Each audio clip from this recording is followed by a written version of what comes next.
pero nasangkot siya sa pagpatay sa isang Pakistani sa Bahrain.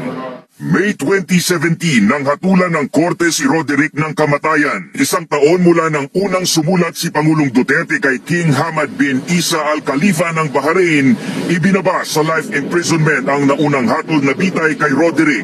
Muling sinulatan ng Pangulo ang hari ng Bahrain para naman sa panibagong hiling na pardon para kay Roderick.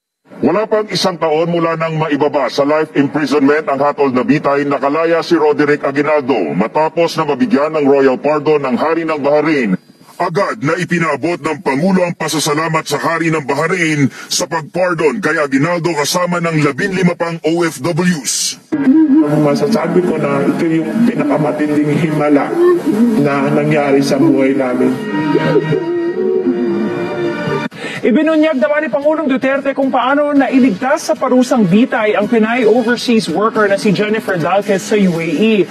Ayon sa Pangulo, tinakot niya ang mga opisyal ng UAE na ipatitigil ang employment doon oras na bitayin ang ating kababayan.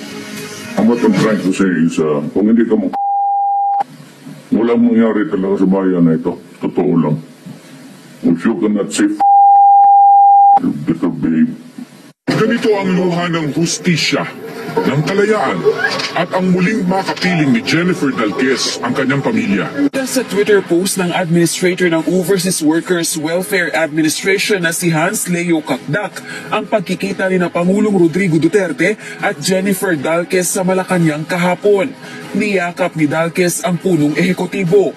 Batay sa tweet ni Kakdak, tearful at joyous ang pagkikita ng dalawa. Si Dalquez ang OFW na hinatulan ng death penalty ng United Arab Emirates sa kasong pagpatay sa kanyang amo. Sinaksak umano ni Dalquez ang kanyang amo matapos siyang pagtangkaang gahasain. Ayon kay Pangulong Duterte, nagbanta siya sa UAE hinggil sa kaso ni Dalquez. Sabi ko kasi, sabi ko, tayo ninyo yan. Sabi ko sa inyo. Naghihinagpis ang magkakapatid na Dimapiles nang makumpirmang kapatid pala nila si Joanna Daniela Dimapiles ang natagpuan sa loob ng freezer sa Kuwait. What are you doing to my countrymen? And if I were to do it to your citizens here, would you be happy? No. Parang pinirito ang gilitsyon.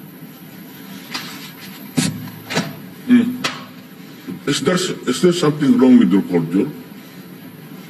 Is there something wrong with the values? Potang inaplinansya yung katawan.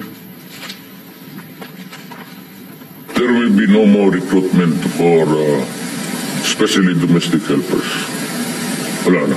Pinamamadali ni Pangulong Duterte ang repatriation o pagpapauwi sa mga kababayan natin na gustong umuwi sa bansa. Hinatulan ng bitay ang mag-asawang pumatay sa OFW na si Joanna Demafelis. Sa kabila nito, hindi pa rin daw aalisin ng Pilipinas ang ipinatupad ng OFW deployment ban sa Kuwait. Maaksyon, si Bill Santos. Nabawasan daw kahit